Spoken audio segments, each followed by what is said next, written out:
The humid Texas air of 1998 held secrets, and for 9 students on a fateful field trip, it became a vanishing point. Decades later, the dust of time settles, not on forgotten memories, but on a remarkable discovery: their journals. These tattered pages, unearthed after 26 years, whisper tales of youthful adventure, shared dreams, and the chilling silence that followed. This is the story of the lost, the found, and the enduring power of their words to bridge the chasm of time. We journey back to the sun-drenched days and the encroaching shadows, piecing together fragments of lives interrupted.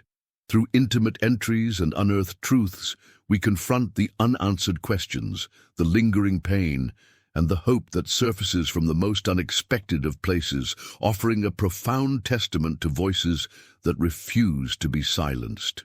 Imagine yourself as a teenager, the world stretching out before you, brimming with possibility.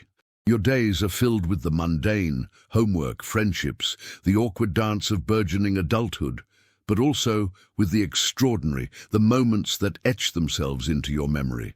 Now, imagine those vibrant, ephemeral moments, captured not just in your mind, but meticulously recorded in a personal journal, a private sanctuary for your thoughts, your fears, your wildest aspirations.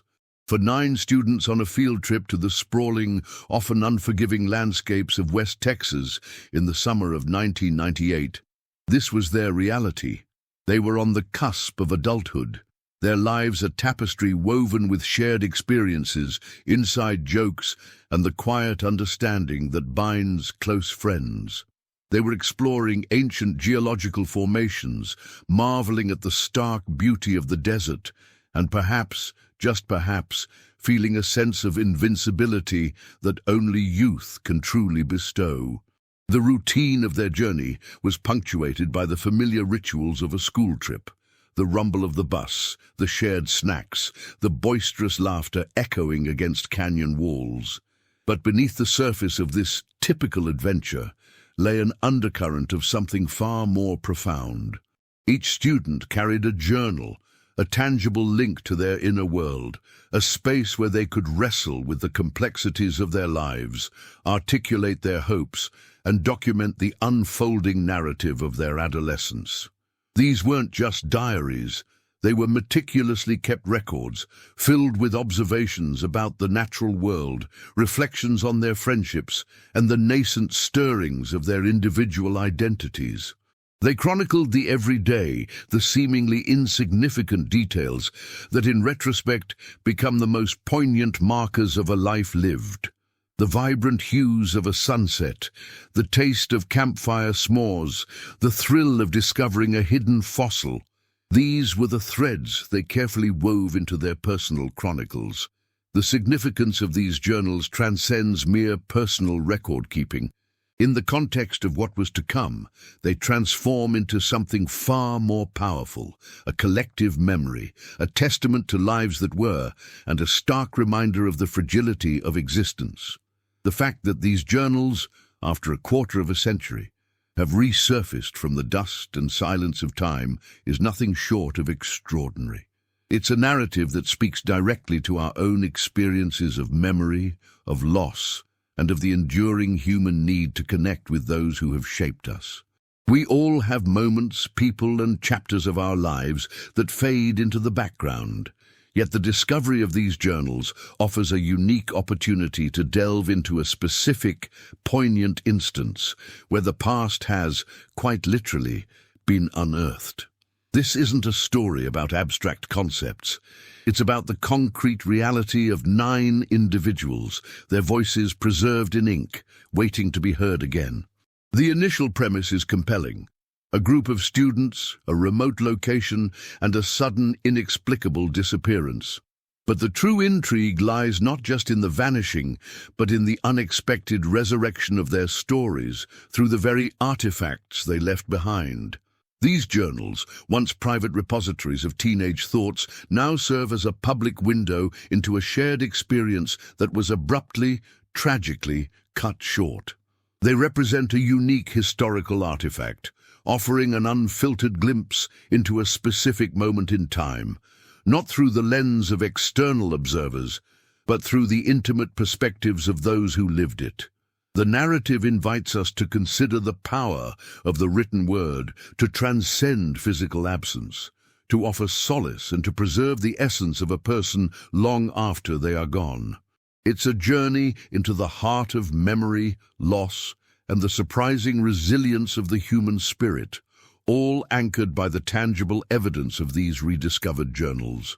The initial context of a field trip to West Texas in 1998, while setting the stage, barely scratches the surface of the profound implications held within those rediscovered journals.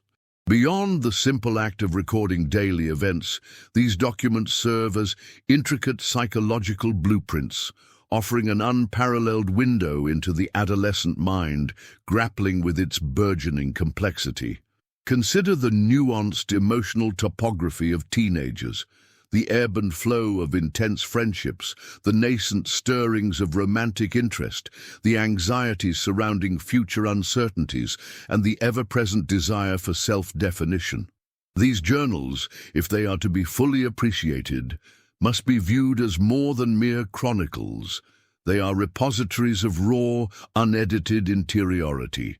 They capture the fleeting thoughts, the whispered secrets shared between friends, the private battles waged against self-doubt, and the exuberant expressions of joy that color the landscape of youth. Building upon this, the act of journaling itself represents a fundamental human impulse, the desire to make sense of one's experiences, to impose order on the chaos of existence, and to leave a trace of one's passage through time. For these 9 students, their journals became an extension of their identities, a place where they could explore nascent philosophical leanings, articulate nascent artistic sensibilities, or simply vent the frustrations that come with navigating the often treacherous waters of adolescence. Consequently, the content within these pages likely transcends simple observations of the Texas landscape. It delves into the intricate social dynamics of the group, the subtle shifts in alliances, the unspoken crushes, and the shared humor that binds a cohort together. Imagine an entry detailing a particularly witty retort, a shared fear of a desert creature, or a heartfelt confession about a family issue. These are the fragments that breathe life back into lost individuals. Furthermore, the very act of writing in a journal, particularly during formative years, fosters a unique form of introspection. It compels the writer to articulate thoughts and feelings that might otherwise remain vague and inchoate. This process of externalizing internal states can clarify perceptions, solidify beliefs, and even shape future actions. Consequently, the words penned by these students offer a unique opportunity to understand not just what they experienced, but how they processed those experiences. It's the difference between observing a photograph and reading a deeply personal reflection on the emotions evoked by that same scene. Now consider how this applies when you face a significant life event. The act of writing about it, even in a casual manner, often brings a new level of understanding and emotional processing. These journals, therefore, are not just passive records. They are active participants in the students' lives, shaping their understanding of themselves and their world. Another crucial layer to consider is the predictive power inherent in such personal narratives. While the students certainly didn't foresee their ultimate fate, their writings might contain subtle clues, nascent anxieties, or even unarticulated desires that in retrospect could offer insights into their collective and individual states of mind. Were there recurring themes of escapism, expressions of dissatisfaction with their current circumstances? Perhaps even a shared fascination with the concept of disappearing or exploring the unknown?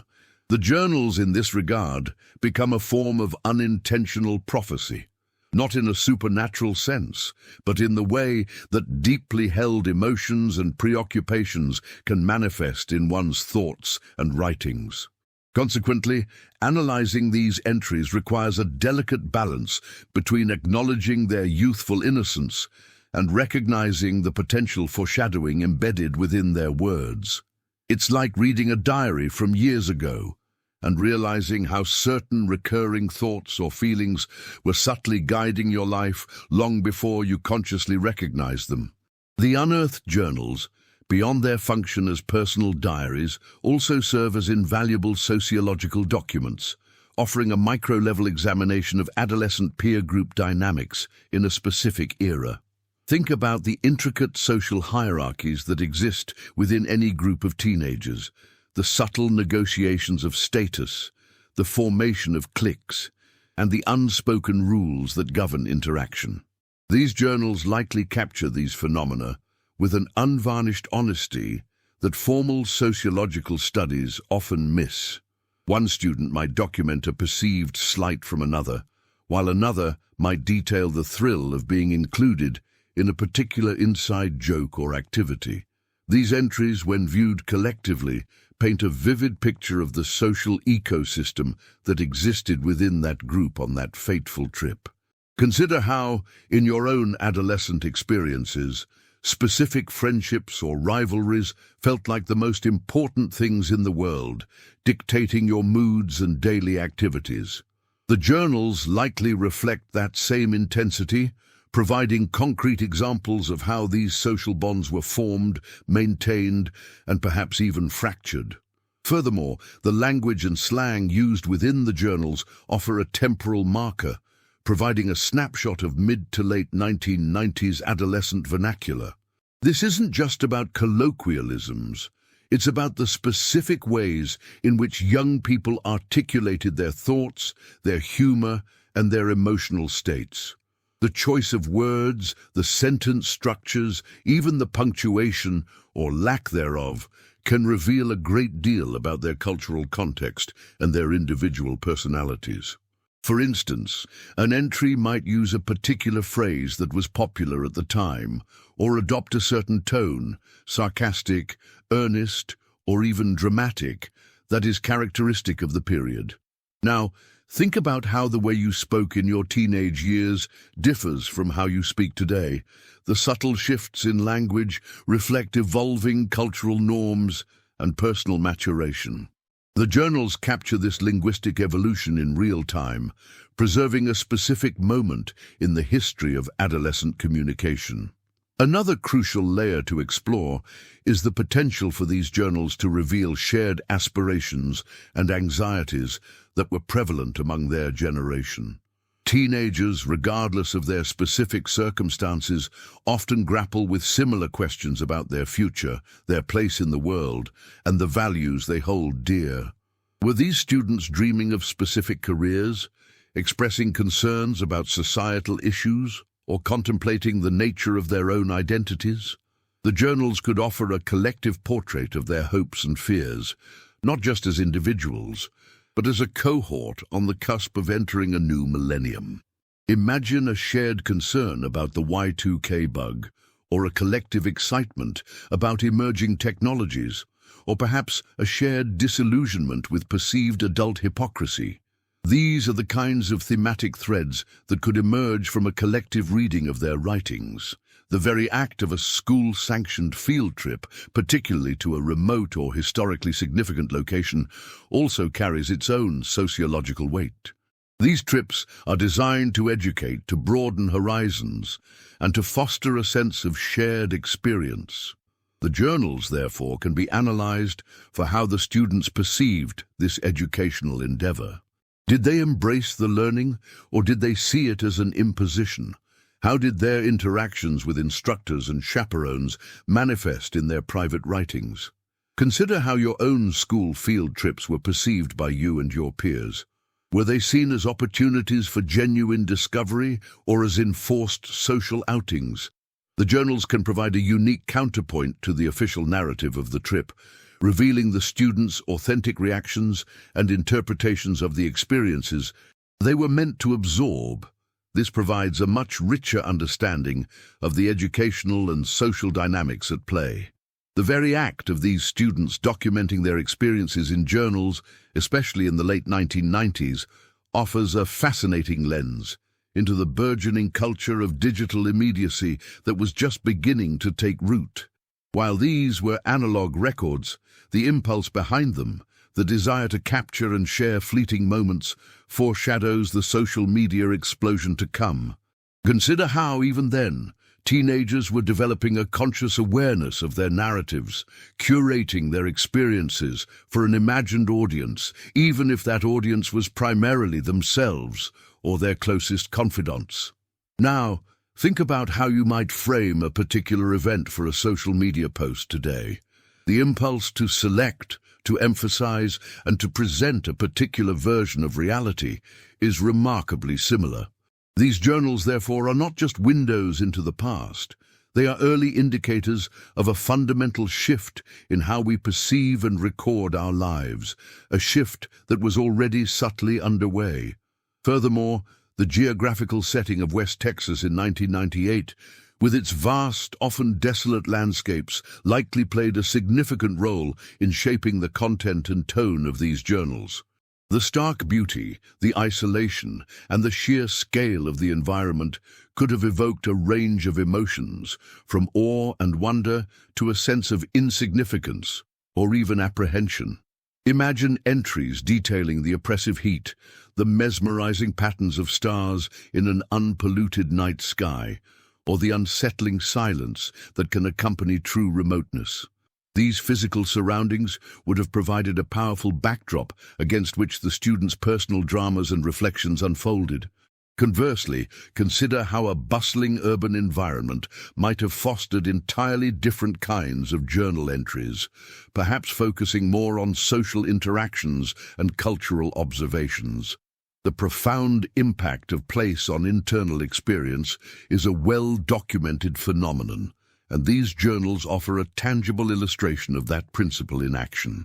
Another crucial layer to examine is the implicit trust and vulnerability inherent in sharing such intimate thoughts, even if the intended audience was limited. The students, by committing their innermost feelings to paper, were engaging in an act of profound self-disclosure. This raises questions about the nature of their relationships within the group. Were there individuals who served as confidants, to whom specific entries might have been implicitly directed? Did the act of writing about shared experiences serve to deepen their bonds? Or did it perhaps create subtle divisions as private thoughts were committed to a potentially shared record? Now, consider how you might confide in a close friend about a sensitive issue. The act of sharing, even verbally, creates a unique form of intimacy and shared understanding. The journals, in a more permanent and deliberate way, embody this same dynamic, offering a rich source for understanding the complex web of trust and interdependency within the group. Finally, the very fact that these journals were preserved and eventually discovered after such a significant passage of time speaks to a certain intentionality, however subconscious, on the part of their creators. While the primary purpose was likely personal expression, the act of keeping a journal, of physically holding on to these documents, suggests an underlying recognition of their value, a nascent understanding that these words might hold significance beyond the immediate moment. This echoes the human desire for legacy, for leaving something behind that testifies to one's existence. Think about how families often preserve old letters or photographs, recognizing their historical and emotional weight. These journals, in their own way, represent a similar form of personal archiving, a testament to the enduring power of words to connect us across the gulf of years, even when the individuals themselves are no longer present. The rediscovery of these journals, after such a prolonged period of absence, invites us to consider the profound psychological impact of unresolved loss, and the potential for narrative to offer a form of posthumous agency. For the families and friends left behind, the initial disappearance would have created a void filled with speculation, grief, and a gnawing sense of incompleteness. The sudden resurfacing of these personal accounts, however, offers a tangible connection to the lost individuals, providing a new dimension to their memory. Now consider how you might feel if a loved one disappeared, leaving only unanswered questions.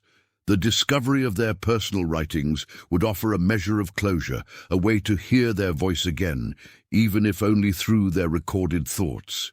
This isn't about solving a mystery in the traditional sense, but about re-establishing a dialogue with the past, allowing the lost to speak for themselves, and perhaps, in doing so, find a measure of peace for those who remain. Building upon this, the journals act as powerful counter-narratives to the often sensationalized or incomplete accounts that emerge in the wake of such events. Media reports, official investigations, and public speculation can quickly create a simplified, often inaccurate portrayal of the missing. These personal writings, however, offer an intimate, unvarnished perspective, revealing the complexities of their personalities, their hopes, and their individual experiences that might otherwise be overlooked. Conversely, imagine how a historical figure might be remembered through official documents versus their own private letters. The latter often provides a more nuanced and humanizing portrait.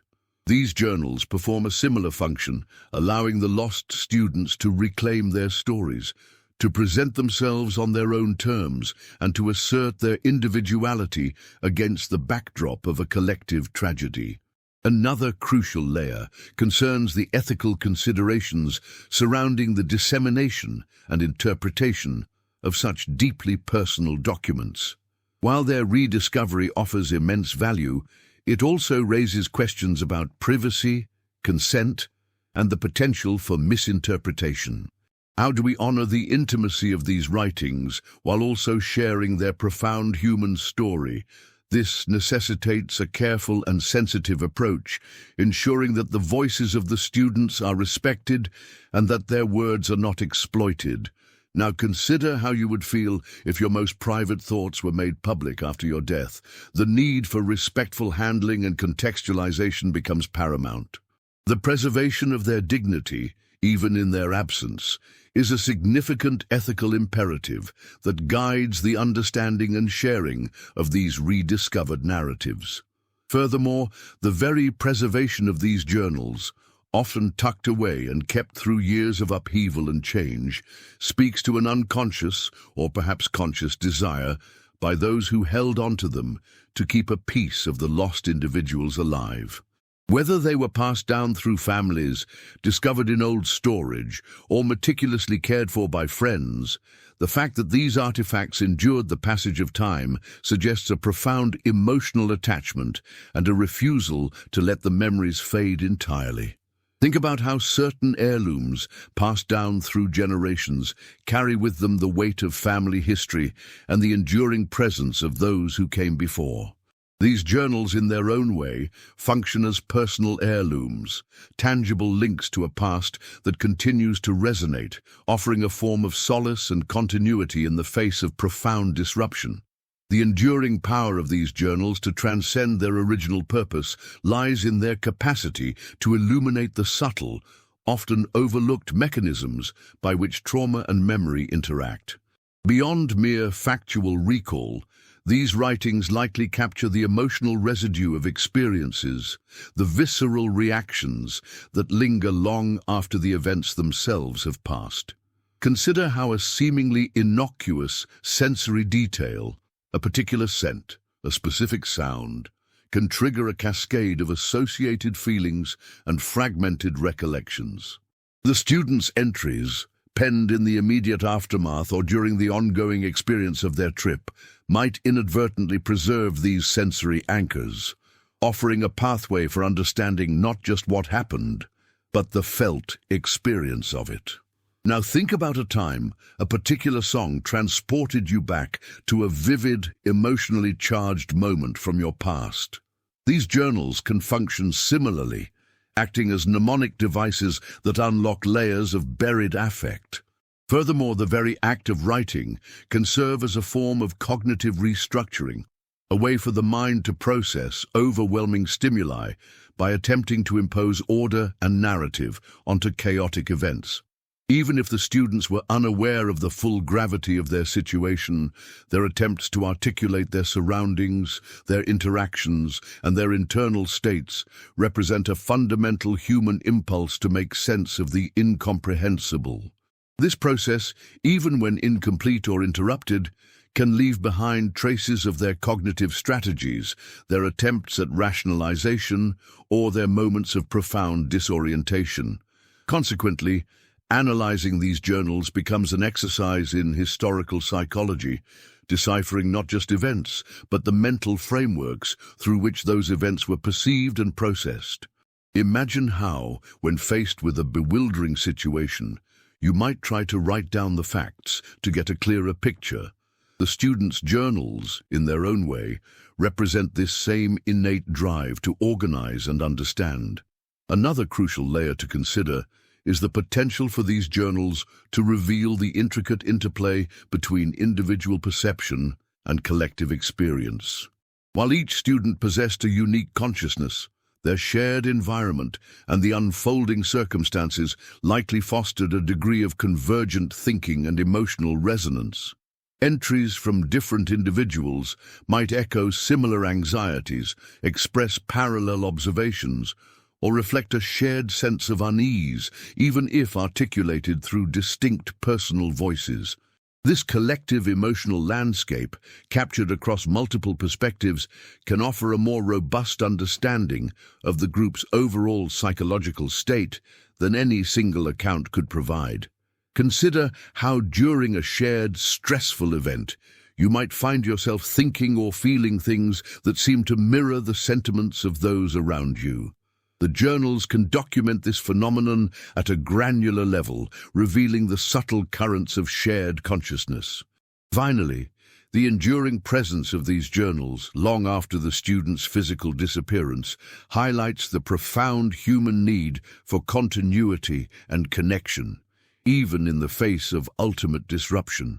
The fact that these artifacts survived and were eventually unearthed suggests a resilience of memory and a testament to the lasting impact of individual lives. They become more than just records. They transform into conduits, allowing the present to engage with the past in a deeply meaningful and personal way. Now, think about how photographs or letters from deceased relatives can provide a sense of their continued presence in our lives. These journals fulfill a similar role, offering a tangible link to individuals whose physical presence has been irrevocably lost, thereby bridging the chasm between absence and enduring remembrance. The journals, when examined through the lens of their preservation, offer a profound insight into the human capacity for maintaining a tangible connection to the past, even in the face of profound absence. The very fact that these documents endured for over 2 decades, often through periods of personal upheaval and relocation for the families who might have possessed them, speaks volumes about their symbolic weight. They weren't simply discarded ephemera. They were kept, perhaps tucked away in attics, stored in old trunks, or passed down through generations, each act of preservation a silent affirmation of the lives they represented. Now, consider how a family might meticulously safeguard old letters or photographs, not for their monetary value, but for the emotional resonance and the sense of continuity they provide. These journals fulfill a similar function, acting as personal archives that defy the finality of loss. Building on this, the methods of preservation themselves can reveal fascinating details about how these documents were perceived and valued. Were they carefully protected from the elements, encased in protective sleeves, or simply bundled together and relegated to a forgotten corner? The state of their condition upon discovery can offer clues about the emotional distance or closeness felt by those who held onto them. For instance, journals found in pristine condition might suggest a conscious effort to safeguard memories, while those showing signs of wear and tear could indicate a more passive, perhaps even reluctant, custodianship.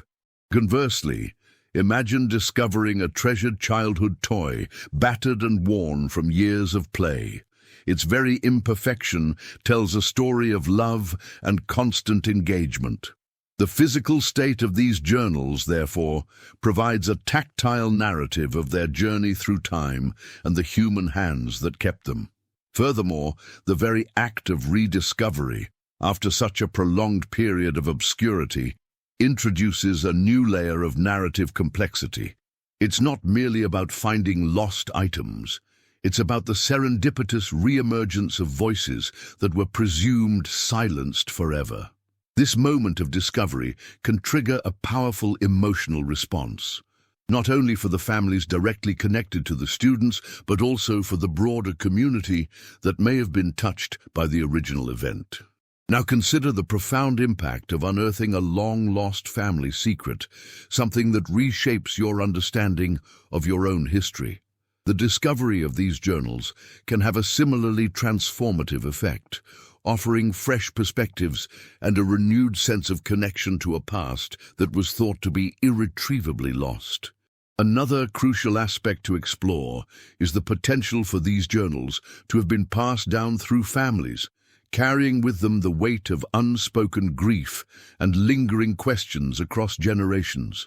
A parent might have kept their child's journal as a painful reminder, a constant echo of what was lost, or perhaps as a hopeful repository of their child's unfulfilled potential. Subsequent generations, encountering these documents for the first time, might then grapple with the legacy of that loss, piecing together fragments of a story that has shaped their family history in ways they may not have fully understood. Think about how family legends or traditions often evolve over time, carrying with them the essence of past experiences, even as the original context fades. These journals can function similarly, preserving a specific historical moment and its emotional repercussions for those who come after.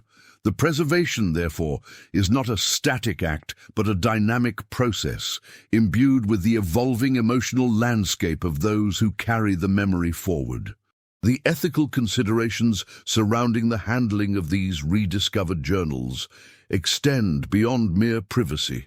They delve into the very nature of historical interpretation and the responsibility of those who engage with such deeply personal artifacts. When these journals are brought into the public sphere, whether through academic study, media portrayal, or even private reflection, there's an inherent risk of imposing present-day biases onto past experiences. The individuals who penned these words were products of their time, their perspectives shaped by the prevailing social norms, cultural understandings, and technological limitations of 1998. Now, consider how your own understanding of historical events is often influenced by contemporary values. The temptation to judge past actions or beliefs through a modern lens is a persistent challenge. The ethical imperative, therefore, lies in striving for an empathetic understanding, attempting to inhabit the historical context of the writers rather than simply projecting our own onto them. Furthermore, the act of selecting which passages to highlight or which narratives to emphasize can inadvertently create a distorted representation of the individuals involved. A focus on dramatic or sensational elements, while perhaps more engaging for an audience, might overshadow the more mundane yet equally significant aspects of their daily lives and inner thoughts. This selective emphasis can lead to a superficial understanding, reducing complex individuals to archetypes or plot devices within a larger tragedy. Conversely, imagine how a biography that only focuses on a person's most scandalous moments would fail to capture the full breadth of their life. These journals, too, risk such simplification if not approached with a commitment to comprehensive and nuanced interpretation. The ethical challenge is to present a holistic portrait, acknowledging both the extraordinary circumstances and the ordinary humanity of the students. Another crucial layer involves the potential for these journals to become instruments of closure, but also, paradoxically, of prolonged pain for the surviving families. While the words offer a connection, they can also reopen wounds, forcing a re-engagement with the circumstances of the loss. The vividness of a teenager's voice, their unfulfilled dreams captured in ink, can be both a comfort and a source of acute sorrow. Now consider how a specific memory, triggered by an unexpected object or scent, can bring both fond remembrance and a fresh wave of grief. These journals possess a similar dual capacity. The ethical responsibility here is to handle these documents with profound sensitivity, recognizing that for some, they represent not just historical artifacts, but deeply personal mementos charged with immense emotional significance. Consequently, the interpretation and dissemination of these journals demand a careful balance between the pursuit of knowledge and the respect for individual dignity. The academic or historical value of these documents is undeniable, offering a unique window into adolescent psychology, social dynamics, and the cultural milieu of the late 1990s. However, this pursuit of knowledge must be tempered by an unwavering commitment to honoring the humanity of the individuals whose lives are represented within these pages. Think about how archaeologists approach ancient burial sites, with a deep reverence for the past and a recognition of the human lives that were once lived there. The same ethical framework should guide our engagement with these personal narratives, ensuring that they are used to illuminate, to remember, and to foster understanding, rather than to exploit or sensationalize. The journals, upon their rediscovery, offer a unique vantage point into the evolving landscape of adolescent self-expression and the nascent stages of digital self-curation. While the medium itself, ink on paper, predates the ubiquitous screens of today, the impulse to document, to craft a personal narrative, and to share it, even with a limited audience, foreshadows the social media phenomenon that would soon dominate global communication. Consider the ways teenagers today meticulously select photos, filter experiences, and craft captions to present a curated version of their lives online. These 1998 journals, in their own analog fashion, represent an early iteration of this impulse. The students likely chose which thoughts to commit to paper, which observations to record, and perhaps even which events to emphasize, thereby engaging in a form of self-editing that laid the groundwork for later digital self-presentation. Now think about how you might consciously choose what details to include when telling a friend about your day, omitting the mundane and highlighting the more impactful moments. These journals capture that same selective storytelling. Furthermore, the very act of keeping a journal during that specific historical juncture, the late 1990s, provides a fascinating case study in how young people navigated a world on the cusp of profound technological change. They were transitioning from a primarily analog existence to one increasingly mediated by digital technologies. Their journals, therefore, represent a unique hybrid artifact, embodying the enduring human desire for tangible record-keeping alongside the burgeoning awareness of new forms of communication and self-representation. Imagine a young person today who still prefers to write letters, yet is also fluent in the language of emojis and instant messaging. These students were likely experiencing a similar cognitive and cultural duality.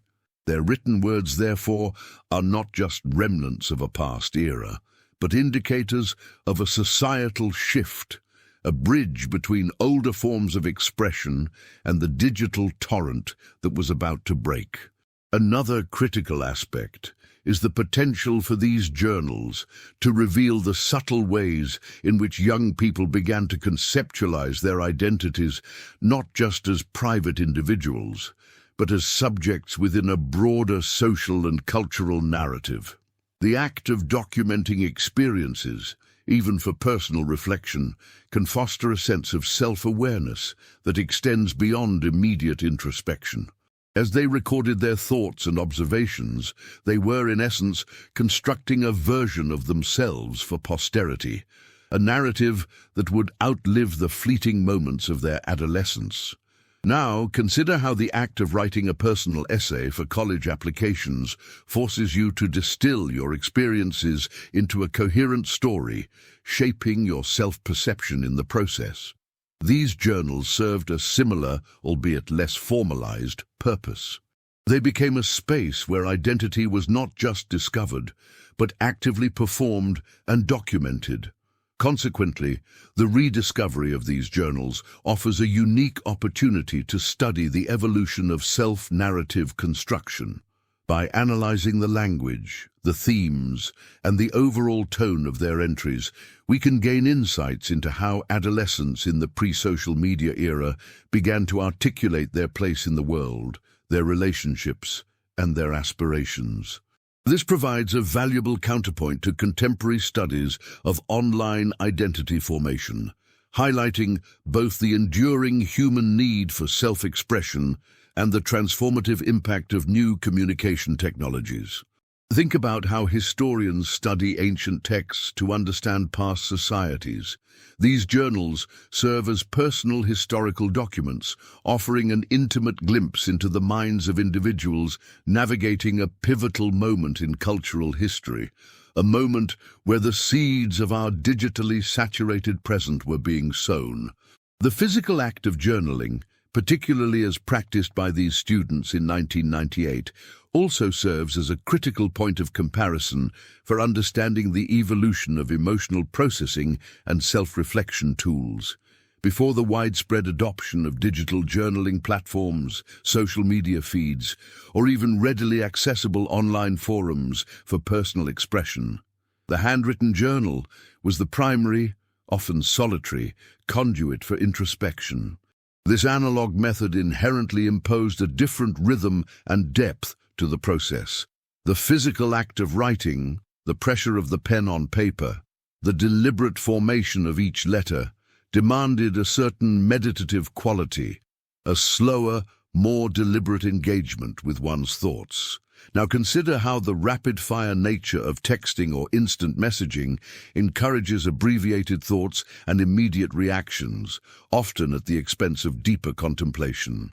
These journals, by contrast, represent a more protracted, perhaps more profound, engagement with the self, where ideas could be mulled over, revised, and expanded upon at a pace dictated by the writer's own cognitive process, not by the demands of an algorithm or the expectation of instant replies. Building on this, the absence of immediate feedback loops inherent in analog journaling significantly shaped the student's internal dialogues.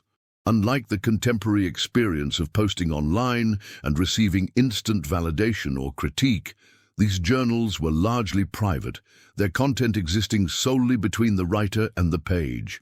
This lack of external pressure likely fostered a greater degree of uninhibited honesty and a willingness to explore nascent, perhaps even uncertain, ideas without fear of judgment. They were not performing for an audience. They were conversing with themselves. Conversely, imagine the subtle self-censorship that can occur when one knows their words might be seen by a wider circle, including peers, family, or even strangers. The journals, in their isolation, offered a sanctuary for raw, unpolished thought, allowing for a more authentic exploration of insecurities, nascent curiosities, and unfiltered emotional responses to their experiences in West Texas. Another crucial layer to consider is the sheer physicality of the journals as objects of memory. These weren't abstract digital files subject to deletion or corruption. They were tangible artifacts imbued with the scent of paper, the texture of ink, and the unique imprint of each writer's hand. The wear and tear on the pages, the occasional ink smudges, or even the choice of notebook, perhaps a spiral-bound scholastic edition or a more deliberately chosen leather-bound volume, all contribute to a richer, multi-sensory understanding of the individuals who created them. Now reflect on how a digital photograph, while capturing an image, lacks the tactile presence of a physical album or the unique handwriting that animates old letters. These journals, therefore, offer a more embodied connection to the past, allowing us to physically hold the remnants of lives lived, to trace the very lines that represented their thoughts and feelings, thereby grounding their memory in a tangible reality. Consequently, the preservation and eventual rediscovery of these physical journals highlight a fascinating dichotomy in how we value information and memory in the digital age. While digital platforms offer unprecedented accessibility and speed, there's a growing appreciation for the enduring legacy of analog artifacts. The very act of keeping these journals and their subsequent survival speaks to an intrinsic human desire to create something tangible, something that can physically endure the passage of time and the ephemeral nature of digital data. Think about the modern trend of scrapbooking or the renewed interest in vinyl records. These are driven by a desire for a more tactile, a more grounded connection to experiences and cultural artifacts, a desire that these handwritten journals powerfully represent, offering a concrete testament to a specific moment in time and the individuals who lived it. As we navigate the intricate tapestry woven from fragmented memories and enduring voices, a profound sense of convergence begins to emerge. The seemingly disparate threads of individual experience, collective adolescent dynamics, and the very nature of preservation coalesce, hinting at a deeper resonance that extends far beyond the immediate circumstances of a vanished field trip. It's as if the echoes of those lost voices, once scattered by the winds of time and tragedy, are now harmonizing, forming a singular, compelling melody that speaks to fundamental aspects of the human condition. Reflecting on this journey so far, we can discern a subtle yet powerful shift in perspective, where the weight of unanswered questions begins to find a counterpoint in the undeniable testament of lives lived, however briefly. The narrative arc, which began with a poignant mystery, now bends towards a more encompassing understanding of connection, legacy, and the enduring power of human expression. Conceptualizing the journey thus far, one might perceive it as akin to assembling a complex mosaic. Each tile, representing a distinct facet of these students' lives and the circumstances surrounding their disappearance, contributes to a larger, more intricate picture. The individual brushstrokes of their journal entries, the subtle hues of their social interactions, and the enduring textures of their preserved words all combine to form a coherent, albeit poignant tableau. As we pivot towards the final reflection, the accumulated insights from these explorations begin to illuminate a path forward, not necessarily towards definitive answers, but towards a more profound appreciation of the questions themselves and the enduring human spirit that animates them. The weight of what was lost is now, in a subtle yet undeniable way, balanced by the profound significance of what has been found and what can still be learned from these resonant echoes. In light of these converging insights, the focus gently shifts from the singular event to the broader implications that ripple outward. The stories unearthed, the voices resurrected, begin to speak not just of a specific tragedy, but of universal themes that resonate across generations and experiences. It's a transition from the micro level of individual lives to the macro level of shared human narratives, where the particular illuminates the universal and the personal becomes a lens through which to understand broader currents of existence. The cumulative effect of these explorations is akin to observing a landscape from an elevated vantage point. The details that were once prominent become part of a grander, more interconnected panorama, revealing patterns and relationships that were previously obscured. This evolving perspective prepares us for a final contemplation that embraces the full spectrum of what these rediscovered journals represent. The humid Texas air of 1998, once a silent witness to a profound vanishing, now breathes life into a narrative resurrected by the unearthed whispers of youthful journals. These tattered pages, survivors of time's relentless tide, transcend their initial purpose as mere records of fleeting moments. They have become conduits, bridging the chasm between absence and enduring presence, offering not definitive answers, but a more profound understanding of connection, legacy, and the indelible mark each life leaves upon the world. The dust of decades has settled, not on forgotten memories, but on a testament to voices that refuse to be silenced, their words a vibrant counterpoint to the encroaching shadows of loss. What began as a chilling mystery has, through these intimate chronicles, transformed into a powerful exploration of the human spirit's resilience. The journals reveal not just the circumstances of a lost field trip, but the intricate tapestry of adolescent life, the burgeoning dreams, the tender friendships, the nascent anxieties that color the landscape of youth. They offer an unfiltered glimpse into a collective experience, a shared journey that, though tragically interrupted, continues to resonate. The act of preservation, the unconscious desire to hold on to these tangible fragments of lives lived, speaks volumes about our innate need to connect with the past, to keep memory alive against the relentless march of time. These pages are more than just ink on paper. They are anchors, grounding the intangible essence of those lost individuals in a reality that persists, a testament to their unique journeys and the enduring impact they continue to have. The true power of these rediscovered journals lies not in solving the enigma of their disappearance, but in illuminating the enduring significance of their existence. They remind us that every life, however brief, is a universe of experiences, emotions, and unexpressed potential. The voices that emerge from these pages, though silenced by tragedy, continue to speak, urging us to listen, to remember, and to appreciate the profound interconnectedness that binds us all. The legacy of these 9 students is not defined by their vanishing, but by the enduring testament of their words, a legacy that encourages us to cherish our own connections, to articulate our own stories, and to recognize the indelible imprint we leave upon the world, even in the quietest of moments. The true practice of remembrance, of understanding, begins now in the lingering resonance of their rediscovered voices.